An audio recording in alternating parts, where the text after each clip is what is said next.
Night. Mike, back to you. Sure meant a lot to those families who have them out there. Dan, thank you.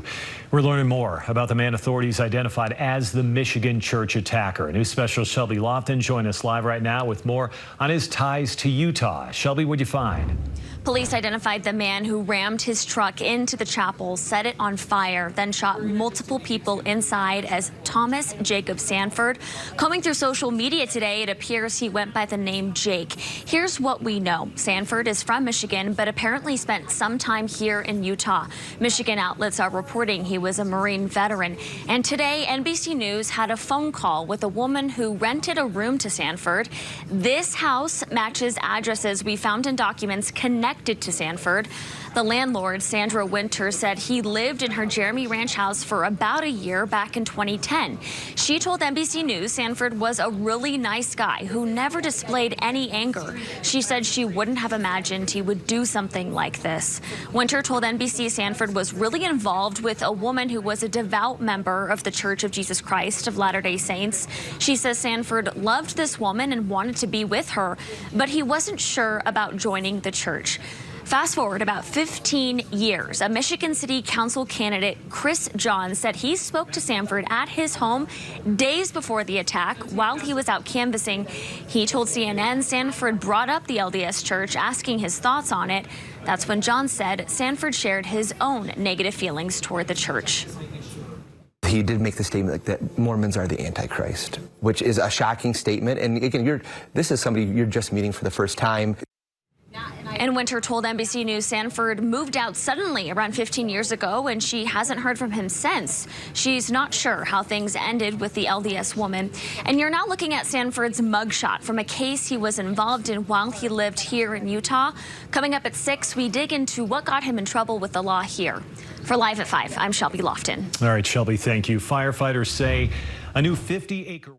Now to our next top story. Faith leaders in Utah are in Michigan tonight as we learn more about the man accused of attacking a church. Dan Rascone is across the country right now where Elder Bednar with the Church of Jesus Christ of Latter-day Saints has arrived in Michigan. But first, let's go to Shelby Lofton, who has been digging into the suspect's history. And Shelby, here, he does have ties to Utah, doesn't he? That's right, Mike, he does. Investigators said 40-year-old Thomas Jacob Sanford was responsible for this church attack. He was killed by police on the scene. And today, we're hearing from a woman who rented a room to him back in 2010. She described Sanford as a really nice guy, and she says he was dating a church member at that time. In a phone call with NBC News today, Sandra Winter says Sanford stayed in her Jeremy Ranch home for about 1 year. An address for this house shows up in documents we found.